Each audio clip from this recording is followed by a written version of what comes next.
오늘 우리에게 주신 하나님 말씀은 사도행전 11장 19절에서 26절까지 19에서 26절까지 함께 봉독하심으로 하나님의 말씀으로 받으실 수 있기를 19절로 26절 같이 봉독하십시다. 그때 스데반에게 일어나 환란과 말미암아 흩어진 자들이 베레아와 고로와 안디옥까지 이르러 유대인의 말씀을 전하는데 그 중에 고레와 고레 몇 사람이 안디옥에 이르러 헬라인에게 말하여 주의 수를 선포하니 주의 손이 그들과 함께 하심에 수많은 사람들이 믿고 주께 돌아오더라. 예루살렘 교회가 이 사람들의 소문을 듣고 바나바를 안디옥까지 보내니 그가 이르러 하나님의 은혜를 보고 기뻐하여 모든 사람에게 굳건한 마음으로 주와 함께 머물러 있으라 하더니 바나바는 착한 사람이요 성령과 믿음에 충만한 사람이라. 이에 큰 무리가 주께 더하여 지더라. 바나바가 사울을 찾으러 다소에 가서 만남에 안디옥에 데리고 와서 둘이 교회에 1년간 모여 큰 무리를 가르쳤고 제자들이 안디옥에서 비로소 그리스도인이라 일컬음을 받게 되었더라. 아멘. 주간 잘 지내셨어요? 네. 대답도 잘 안 하시고 하나님께서 잘 지내게 하셨을 거라고 저는 믿습니다. 아멘. 누리고 누리지 못하고는 또 우리 각자의 믿음의 차이가 있거든요. 우리가 지난 주간부터 하나님 나라 백성 공동체라는 제목으로 지금 말씀을 듣고 있는데요. 첫 번째 주일에는 하나님 나라 백성 공동체가 무엇인가 하는 그런 말씀을 드리겠습니다. 하나님 나라 백성 공동체가 뭐냐? 한마디로 말하면 스데반과 같은 사람들의 모임이다. 그렇게 볼 수 있고, 또 다르게 말하면 예수 그리스도 하나님을 주인으로 왕으로 인정하는 사람들의 모임이다. 그렇게 또 볼 수 있습니다. 또 다르게 말하면 그리스도인들의 모임이다. 그렇게 볼 수 있습니다. 안디옥 교회 성도들을 외부의 사람들이 그리스도인이다라고 이야기를 했지 않습니까? 그리스도인이라고 일컬었더라. 그리스도인들의 모임이 바로 하나님 나라 백성 공동체다. 다양하게 이야기를 할 수 있어요. 그런데 이제 그렇게 핵심 포인트가 그렇다는 겁니다. 한마디로 말하면 하나님을, 그리스도를, 성령을 왕으로, 주님으로 인정하는 사람들의 모임이다. 그럼 그게 왜 그렇게 중요하냐는 거예요. 그게 이제 지난주에 왜 하나님 나라 백성 공동체여야 하느냐 하는 이유와 목적이 뭐냐 하는 거예요. 그것은 지난주에 제가 뭐라고 그랬냐면은 하나님 나라 백성 공동체만이, 하나님 나라 백성만이 은혜를 살 수 있다고 그랬어요. 아멘. 하나님의 은혜를 살 수 있다. 아멘. 은혜를 다 살아요. 그런데 은혜인 줄 모르고 사는 사람이 또 있는 것이죠. 그런데 그 중에서 이제 또 바나바와 같은 사람은 하나님의 은혜를 볼 수 있는 사람이라고 했어요. 하나님의 은혜를 가지고 사는 사람보다 더 중요한 것은 그것을 하나님의 은혜로 볼 수 있으면서 사는 게 더 큰 은혜예요. 바로 왜 하나님 나라 백성 공동체여야 되느냐? 하나님의 은혜를 살 수 있게 하는 것이 하나님 나라 백성이 돼야만 하나님 나라의 은혜를 살아요. 그리고 더 중요한 것은 이게 하나님의 은혜구나라고 하는 것을 보고 그 뒤에 보면 또 이제 말도 해요. 말하는 어떤 그런 모습을 볼 수 있고, 말하는 것은 또 다른 말로 하면 다른 사람에게 전한다. 그렇게 볼 수도 있는 거죠. 그렇기 때문에 하나님 나라 백성이 되어야 한다. 그렇게 우리가 볼 수 있어요. 그럼 여기까지 해서 조금 이제 좀 곁다리를 이제 이야기해 볼게요. 하나님 나라 백성 공동체에 반대되는 개념이 뭐냐 하는 걸 알면 하나님 나라 백성 공동체가 뭔지를 또 조금 더 확연하게 드러납니다. 우리가 빛이 뭐냐라고 하는 것은 어둠이 있어야지 빛이 뭔가를 더 잘 알아요. 어둠이 뭐냐라고 하는 것을 알기 위해서는 빛이 뭐냐를 알면은 어둠이 뭐냐라고 하는 걸 더 잘 알 수 있게 된다는 거예요. 대치되는 개념을 알면. 그래서 하나님 나라 백성 공동체가 뭐냐라고 하는 것을 질문하고 답할 때 하나님 나라 백성 공동체에 반대되는 것이 뭔가를 알면은 이게 더 명확하게 된다는 거죠. 이게 뭐예요? 하나님 나라 백성 공동체에 반대되는 개념이 뭐예요? 그렇죠. 세상의 무리들이에요. 세상의 무리. 공동체가 아니라 무리라. 그리고 하나님 나라가 아니라 세상 나라의 무리인 거예요. 그럼 세상 나라의 무리가 뭐냐라고 하면은 또 여러 가지 이야기를 많이 할 수 있을 거예요. 하나님 나라 백성 공동체의 핵심은 뭡니까? 주권의 문제라고 그랬어요. 우리가 나라 하면은 개념이 세 가지잖아요. 나라의 그 중요한 의미가 주권과 백성과 영토잖아요. 근데 이 세 가지 중에도 더 중요한 게 주권이에요. 백성도 중요하고 영토도 중요한데 주권이 어디 있느냐가 더 중요한 거예요. 옛날 일제시대 때 우리 백성들을 보면은 내가 백성이고 내가 사는 땅이 영토인데 주권이 누구한테 있었어요? 일본에게 있었단 말이에요. 그거 똑같은 거예요. 아무리 영토가 있고 백성이 있어도 주권이 제대로 잡혀있지 않으면 은혜를 사는 것이 아니라 은혜를 보고 말하고 누리고 전하며 살지 못하게 된다는 거예요. 그러니까 세상 나라 무리들은 핵심은 주권이 어디 있느냐가 또 중요한 거예요. 이쪽에는 주권이 어디 있어요? 그렇지, 나에게 있는 거예요.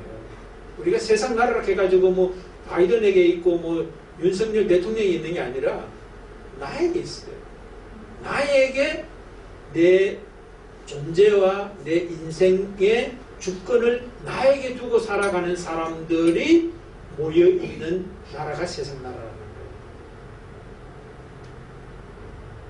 그럼 우리 자신들을 한번 물어봐야 되겠죠. 우리 공동체도 물어봐야 되겠죠. 나는 내 주권을 어디다 두고 지금 살고 있는가? 우리 행복한 가족교회의 주권은 어디다 두고 살아가고 있는가? 이걸 우리가 물어봐야 돼요. 하나님에게 둬야, 삼위일체 하나님에게 둬야 되는데 나에게 두고 있다 이러면은 교회 안에 있으면서도 세상을 살고 있는 거예요. 자, 그러니까 무엇이냐에 대한 어떤 그 포인트는 주권의 문제인데 어디에 있느냐? 하나님, 삼위일체 하나님에게 있느냐? 나에게 있느냐? 여기 있고요. 두 번째, 왜 하나님 나라 백성 공동체여야 하느냐라고 하는 이유와 목적에서는 하나님의 은혜를 살고 은혜를 살 뿐만 아니라 그것을 은혜로 볼 줄 알고 말할 줄 알고 누리며 전하며 살 수 있게 하는 것이 하나님 나라 백성 공동체여야 하는 이유와 목적이라는 거예요. 이쪽에는 뭐냐면은 뭐겠습니까?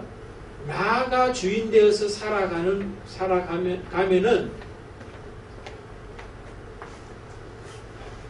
나의 은혜와 그 다음에 또 뭐예요?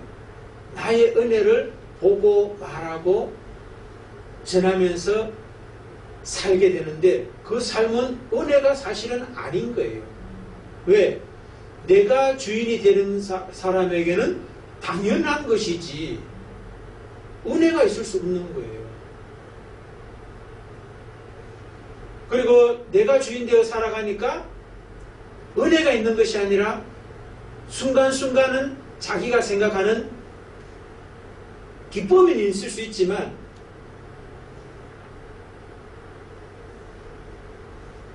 은혜가 없이 살아가는 거죠. 은혜 대신에 염려와 걱정거리들만 늘 있는 거예요. 불안과 두려움 이런 것들이 나를 늘 다스리게 된다는 거예요.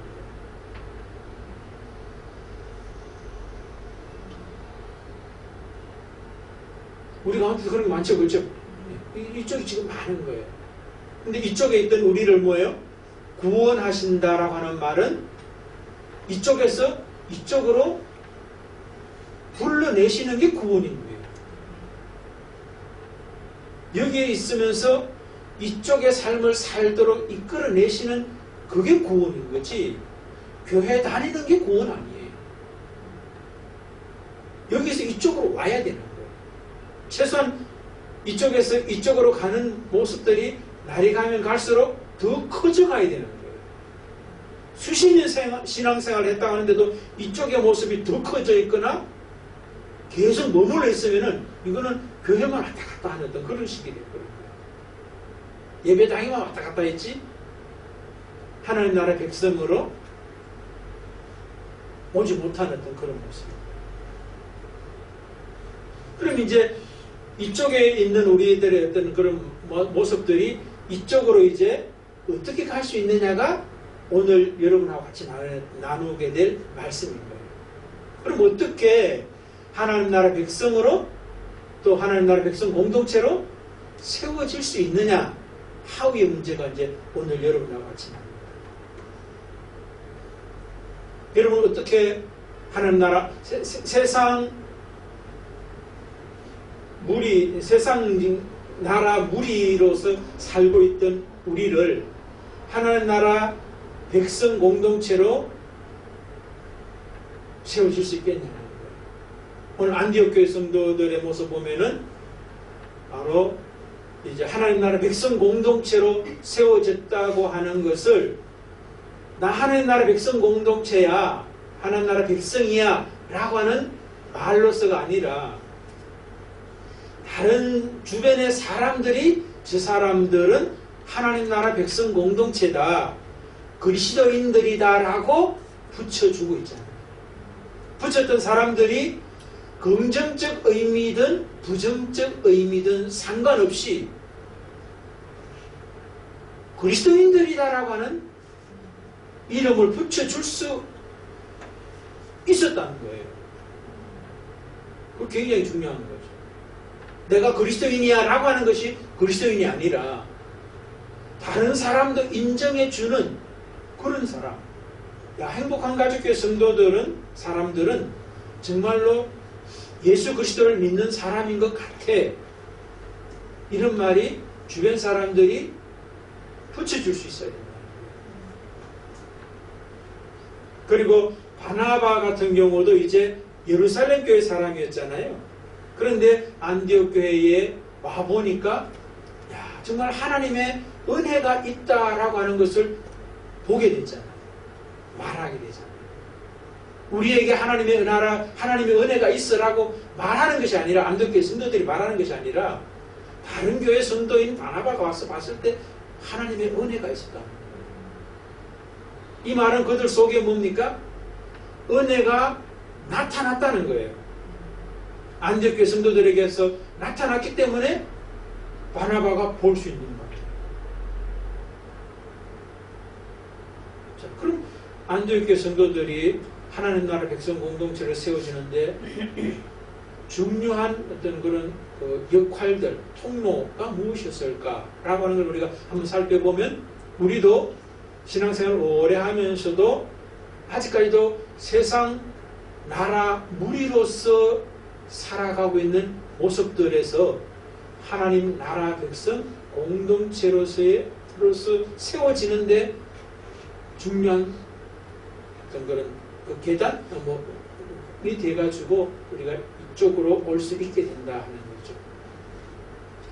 여기 쭉 보면은 뭐 여러 가지를 이야기할 수 있겠지만 한마디로 말하면 이쪽에서 오른쪽에서 왼쪽으로 세워지는 데 있어서 how 어떻게 라고 하는 질문을 하면은 답은 하나예요. 답은 하나인데 이 하나 안에 세 가지가 있는 거죠. 제가 볼 때 한 세 가지 정도로 정리가 된다는 거예요. 하나는 뭐냐면은 하나님께서 주께서 세우신다는 거예요. 내가 노력해가지고 일로 가는 게 아니라는 거예요. 우리가 하나님 나라 갈 수 있는 게 아니라는 거예요. 하나님이 우리를 하나님 나라 백성으로 세워주실 때 세워질 수 있다는 거예요. 여기 보면 우리가 안디옥교회 모습 보면은 특별히 이제 21절 같은 경우 이런 말씀이 있죠. 그죠? 주의 손이 그들과 함께 하심에 수많은 사람들이 믿고 주께 돌아오더라. 세상에서 하나님 나라로 옮겨지는 데 있어서 주께서 하신다는 거예요. 하나님께서, 예수 그리스도께서, 성령께서, 삼위일체 하나님께서 하나님 나라 백성 공동체로 세워가시더라. 근데 그 하나님께서 사용하는 방법이 세 가지가 있어요. 하나님은 우리에게 보이지 않잖아요.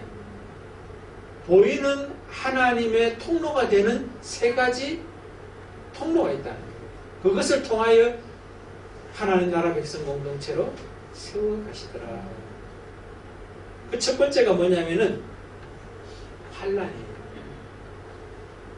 안디옥 교회 오늘 본문에 보면 19절 같은 경우 그렇게 되어 있죠. 그때에 스데반의 일로 일어난 환난으로 말미암아 흩어진 자들이 그랬습니다. 여러분 우리가 하나님 나라 백성 공동체를 세워지는데 하나님이 사용하는 통로가 환난이에요.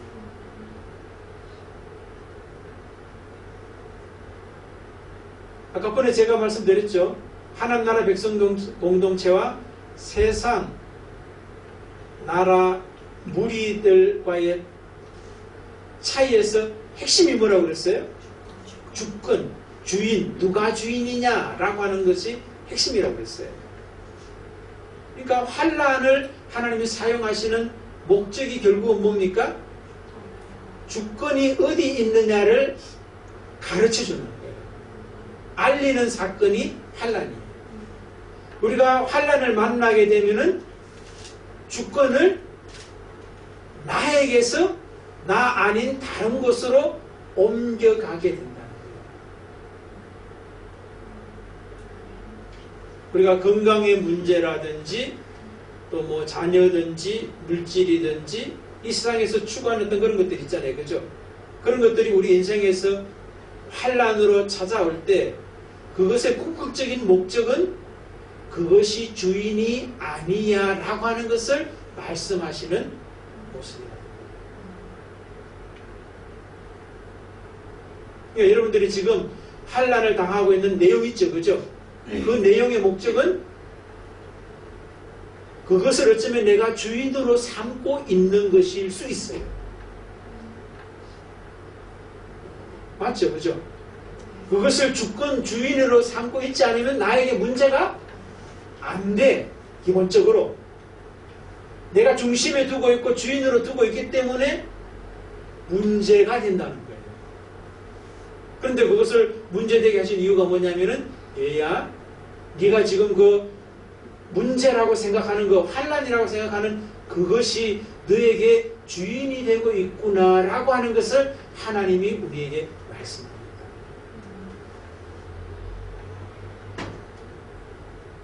그러니까 지금 만약에 어떤 어려움을 겪고 있다면 그 어려움의 내용이 내가 그것을 주인으로 삼고 있지 않느냐 하는 것을 점검해야 되는 거죠.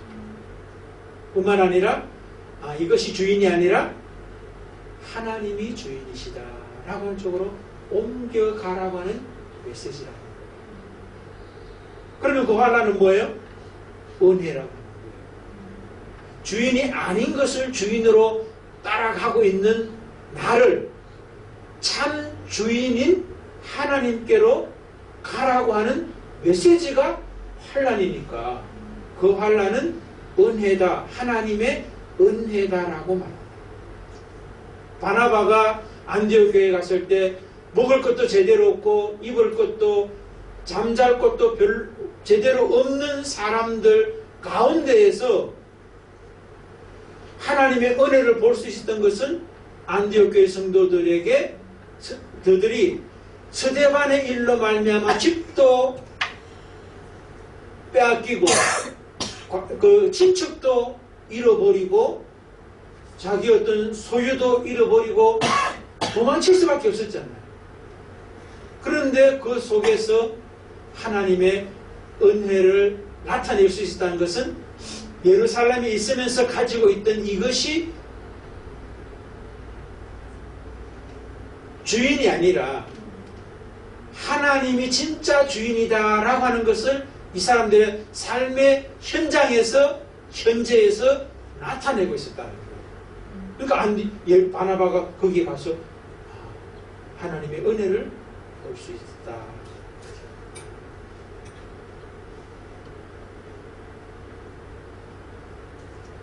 성경에도 보십시오, 여러분. 이스라엘 백성들이 애굽에서 나와가지고 바로 그냥 가나안으로 들어가는 것이 아니라 광야라고 하는 곳을 통과하고 있어요. 우리가 그 지도를 보면 알 수 있지만 애굽에서 가나안으로 가는 데는 지중해 연안으로 가면은 보름만 하면은 간다는 거예요. 걸어서 가도.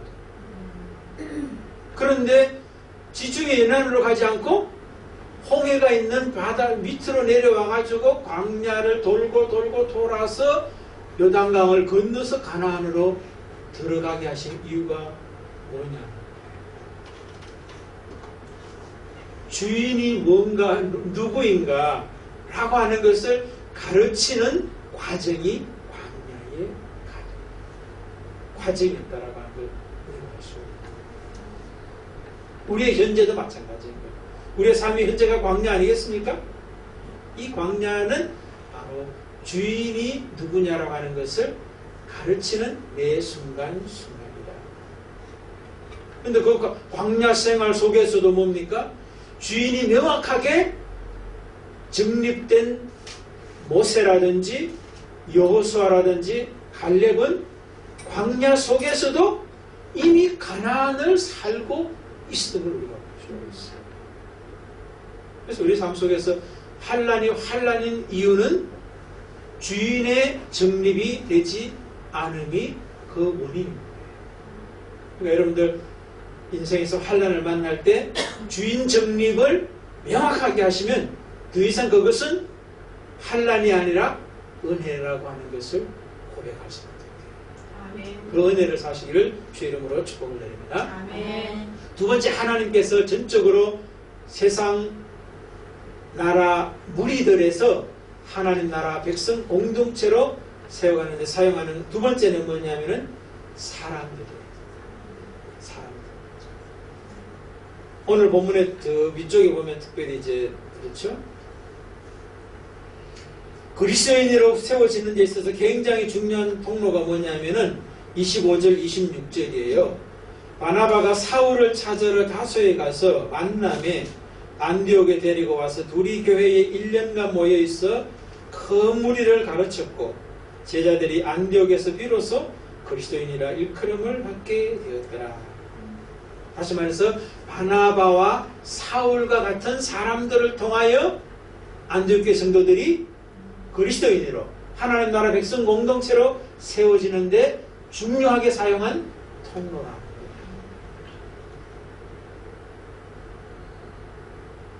그래서 이 말씀을 저도 이제 한 주간에 쭉 묵상을 하면서 우리도 우리 옆에 있는 사람들이 바로 하나님 나라 백성 공동체로 세워지는데 하나님이 사용하는 중요한 통로라는 걸 잊지 마시기 바랍니다. 아멘. 특별히 멀리 있는 사람도 멀리 있는 사람이지만 가까이 있는 사람이 나를 또 우리 공동체를 하나님 나라 백성 공동체를 세우는데 굉장히 중요하게 사용하는 하나님의 통로들이라고. 안디옥 교회의 바나바와 사울이 중요한 통로였듯이. 근데 이제 특별히 이제 저는 이제 바나바와 사울의 어떤 그 모습을 보면서 저에게 주셨던 하나님의 말씀 마음은 뭐냐면은 왜 바나바와 사울일까? 그런 생각을 했어요. 그런 질문을 하면서 이제 말씀을 묵상을 하게 됐는데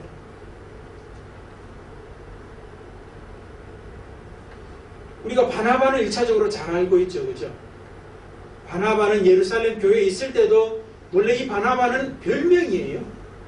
원래 이름은 요셉이라고 하는 거예요. 원래 이름보다 더 별명이 더 잘 알려진 그런 모습. 바나바 뜻은 뭐죠?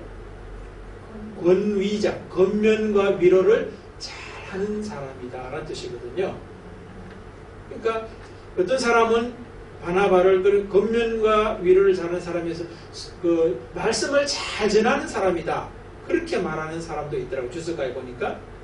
그런데 우리가 사도행전을 보면 바나바가 어떤 모습이냐면은 그의 어떤 소유를 팔아서 교회를 잘 섬겼던 모습도 있어요. 우리가 사도행전을 보면요. 그의 재산을 팔아서 이제 사도들 앞에 갖다 놓고서 필요를 따라서 나눠주는데 헌신했던 사람 중에 한 사람이 바나바였고, 그 다음에 오늘 본문에 있는 사울, 예수 믿는 사람을 가두고 죽이는 데 앞장섰던 사람을 다메섹 도상에서 그 사울이 부활하신 예수를 만나잖아요. 근데 예수를 만나도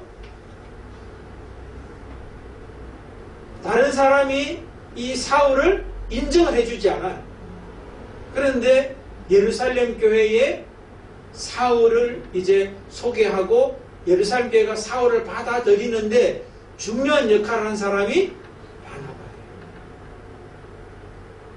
그러니까 그만큼 이제 권면과 위로를 잘하는 하나님의 사람. 그러니까 권면과 위로를 잘하는 어떤 자기 어떤 소유적인 문제도 그 많은 큰 소유들을 내놓을 수 있었던 것은 소유가 자기의 주인이 아닌 사람이라는 거예요. 그 다음에 사울과 같은 사람을 또 예루살렘 교회 공동체에 받아들일 수 있도록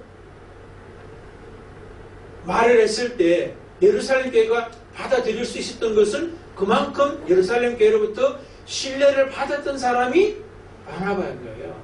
그럼 신뢰를 받았던 게 이 사람 자체가 신뢰받을 어떤 그런 뭐 능력도 있는 사람일 수도 있겠지만 그 사람 속에 있는 하나님을 믿는 믿음으로 받아들이는 거죠. 그러니까 주권의 관점에서 볼 때 바나바에게 있어서 하나님이 주권됨을 예루살렘 교회도 인정했다라고 하는 걸 우리가 위로 짐작해 볼 수 있다. 그런 사람이 바나바였고, 또 이제 사울도 한번 생각해 봅시다. 바나바가 사울 아닌 또 다른 사람을 데려올 수도 충분히 있었을 텐데 왜 사울이냐 하면서 이제 그런 질문을 가지고 이제 주중에 지나면서 저에게 다가왔던 어떤 그런 말씀은 뭐냐면, 우리가 사울을 데려왔다 이러니까 데려왔나 보다 이렇게 할 수 있는데, 이때 사울이 이 자리에 오기 전 단계를 우리가 조금 생각해 볼 필요가 있어요. 다메섹 도상에서 부활한 예수를 만나고 난 다음에 오늘 이 자리까지 오기에는 13년이라는 세월이 흘렀어요. 우리가 갈라디아서 보면은 부활한 예수님을 만나고 나서도 예루살렘 공동체가 받아들이지 않다가 바나바를 통해서 받아들여졌지만 그 이후에 이 사울이 어디로 가냐면은 아라비아 광야에 가서 3년간 지냈다라고 하는 이야기를 자기가 해요. 갈라디아서를 통해서. 그리고 그 이후로는 이제 다소라고 하는 자기 고향에 돌아가서 이제 있었는데 아무도 불러주는 사람도 없었고 거기서 무슨 직장을 다녔다라고 하는 이야기도 없어요. 그만큼 세상의 어떤 걸 학문적으로나 뭐 이런 거로 볼 때는 가문적으로나 볼 때 레위 지파 가문인 베냐민 지파 가문이고 왕족의 가문인 거죠. 첫 번째 왕이 사울 왕이죠, 그렇죠? 왕통의 가문인 거예요. 학문적으로도 헬라 학문도 배우고 히브리 학문도 배우고 가말리알 문화에서 배웠다라고 하는 이야기를 하잖아요. 그러니까 최고의 학문도 가지고 있는 사람이라고. 그런데 집에만 있는 거예요. 자기 고향에서. 그러니까 3년 동안 광야에서 하나님과 어떤 교제하는 그런 시간이 분명히 되었을 거라고 우리가 볼 수 있고, 하나님과 깊은 교제를 했음에도 불구하고 바로 사용이 되는 것이 아니라 뭐예요? 10년 동안 어느 누구도 불러주거나 사용되지 못한 어떤 그런 10년의 세월이 있었던 걸 볼 수 있어요. 그러면서 이제 제게 이제 떠오르는 거예요. 왜 바나바가 사울을 데려왔겠냐? 바나바를 앞에서 이제 또 뭐라고 이제 누가라고 하는 이 사도행전을 썼던 사람이 바나바를 어떻게 평가하느냐면은 24절에 보는 바나바는 착한 사람이요 성령과 믿음이 충만한 사람이라 그런 이야기합니다. 이 말은 사도행전을 썼던 누가가 바나바에게 하는 이야기예요. 바나바 자기가 나는 착한 사람이요 성령과 믿음이 충만해 이 말한 게 아니에요. 누가가 보니까 그렇다는 거예요. 그것을 또 성령께서 인정하셨기 때문에 뭐예요? 성경에 기록될 수 있었던 거 아니겠어요? 그러면 성령과 믿음이 충만한 바나바가 사울을 선택하고 데려오게 됐던 것은 뭡니까? 사울도 성령과 믿음이 충만한 사람이었다는 걸 우리가 알 수가 있는 거예요. 또 다르게 말하면 그 앞부분으로 말하면 바나바가 안디옥의 성도들을 보며 하나님의 은혜를 보았다라고 하는 것처럼 사울 속에서도 하나님의 은혜가 보여졌기 때문에 그를 데려오는 거예요. 그런데 그 하나님의 은혜가 지금 그 바나바는 성령과 믿음이 충만한 가운데서 보는 하나님의 은혜. 이해되시죠? 은혜와 믿음을 이야기하지만 충만하지 못한 가운데서 보고 데려오는 것하고 충만한 가운데서 보고 데려오는 것은 다른 거예요. 그러니까 이 사울이 데려옴을 당할 수 있었던 이유는 그 3년과 10년, 13년의 세월 속에서 성령과 믿음을 통하여 하나님의 은혜의 사람으로 세워졌기 때문에 데려왔다는 거예요. 아무나 데려왔다는 게 아니에요. 세상에 어떤 그런 단순히 학문을 많이 했기 때문에 명망이 있기 때문에 데려온 것이 아니라 하나님의 은혜가 있는 사람이었기 때문에 데려왔을 것이다. 그래서 생각을 제게 주시더라고요. 그러면서 또 생각되는 게 이것도 있더라고요. 그가 살던 고향 이름이 다소예요. 그러니까 다소라고 하는 것을 제가 또 사전에 찾아보니까 기쁨이라는 뜻이더라고요. 다소라는 이 지역. 저는 거기도 의미가 있다라고 생각이 들었어요. 그러니까 다소에서 데려간 것은 이 사울이 기쁨의 사람이었다. 은혜의 사람은 또 다르게 말하면 그게 기쁨의 사람인 거예요. 은혜는 은혜 이야기하는 것만이 은혜가 아니라 기쁨을 사는 사람이 은혜의 사람. 거기에서 사울을 데려와서 가르쳤다. 이렇게 볼 수 있습니다. 그러니까 사람이 굉장히 중요하다.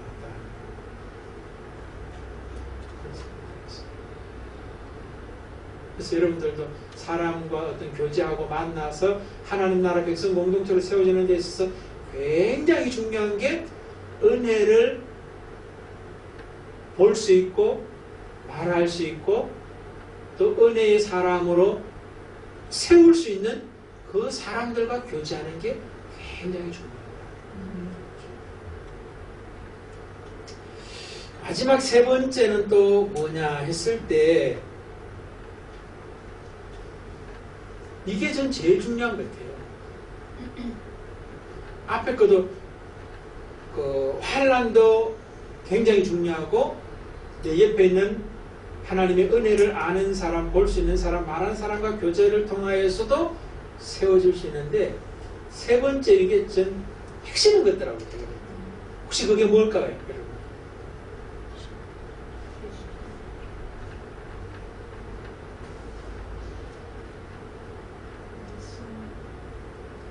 사울의 모습에서 저는 찾을 수 있다고 봐요. 13년 동안 통해서 사울이 바나바가 데려올 수 있는 사람으로 세워졌잖아요. 주께서 하나님께서 사울을 세우셨는데 사울이 바나바가 데려올 수 있는 사람으로 세워지는데 사용한 게 뭐겠냐?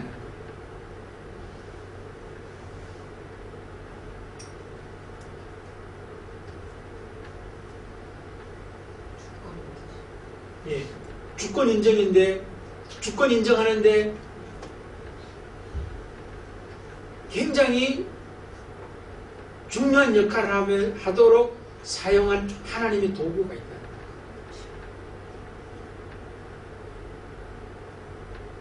나 자신이에요. 나 자신이 하나님 나라 백성 공동체로 세워지는데 하나님이 사용하는 가장 중요한 통로 중에 하나가 저는 나 자신이라고 봐요. 무슨 소린가 그런 생각이 드나요? 하나님 나라 백성 공동체를 세워지는데 제일 반대자가 누구거든요?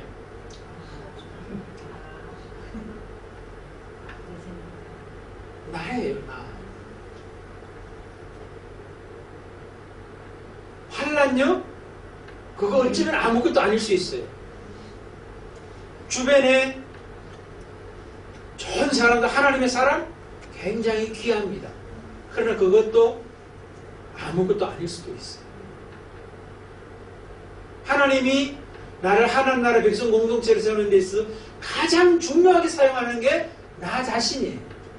이 나는 어떤 나냐면은 하나님이 없는 나.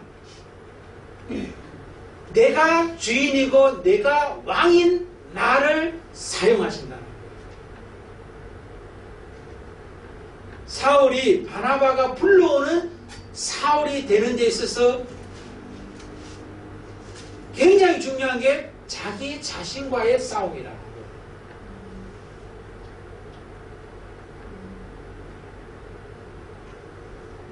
여러분 우리가 성경 보면 알지만 사울 굉장히 교만한 사람이에요.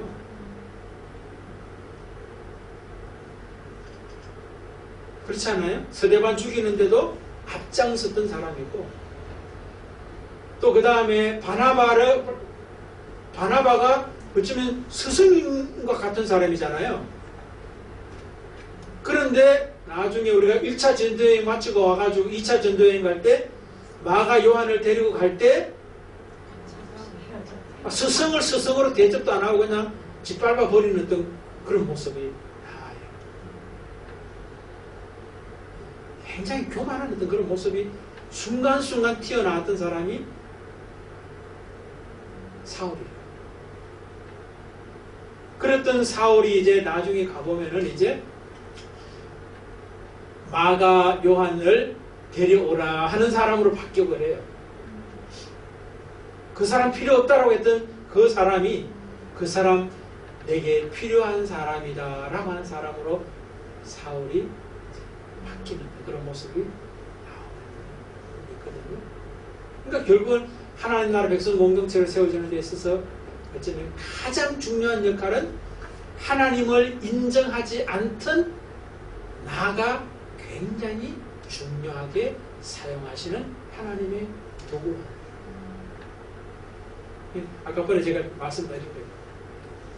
사울이 13년이라는 그 세월 속에서 누구하고 싸웠겠어요? 나하고 싸운 거예요. 그러니까 여러분들도 순간순간 나하고 싸우죠, 그죠? 내 속에서 많은 생각들이 막 일어나잖아요. 감정들도 막 온갖 감정들이 일어나잖아요. 의지도 불쑥불쑥 막 일어나잖아요. 하다못해 하루에도 5만 가지 생각을 한다고 그러잖아요. 그죠? 그 생각들이 싸움을 통해서 싸움을 붙이시는 하나님이 왜 그럴까? 종국적으로는 네가 네 인생의 그리고 네 존재의 주인이 아니라고 하는 것을 끊임없이 가르치는 거예요. 생각이 복잡한 이유가 뭐예요? 그 생각에 갇혀 죽으라는 게 아니라 네가 주인이 아니라는 것을 말하고 있어요. 생각이 많단 말은 다른 말로 하면 염려와 걱정이 많다 소리잖아요. 염려와 걱정이 많은 이유가 뭐겠어요? 내가 주인으로 서 있기 때문에 걱정이 많은 거예요.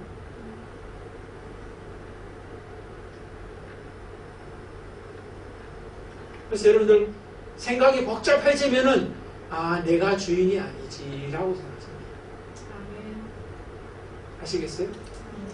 하나님이 내 생각의 주인도 하나님이다라고 하는 것을 인정해 보세요. 그것을 가르치는 과정 속에서 하나님께서 한란도 사용하시고 주변의 사람들을 사용하시는 거예요.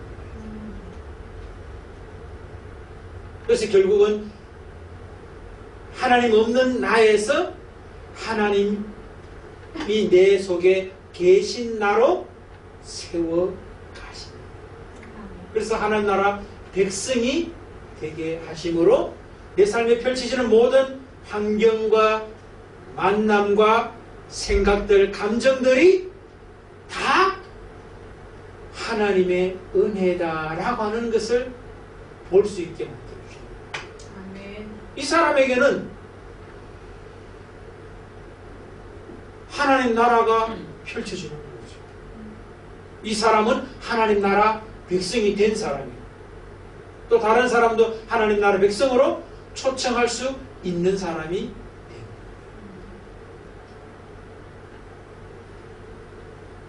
정리가 됐나요? 우리 앞에 펼쳐지는 모든 것들 다 하나님의 은혜 아닌 것 없어요. 은혜로 보여지시기를 주의 이름으로 축복을 드립니다. 아멘.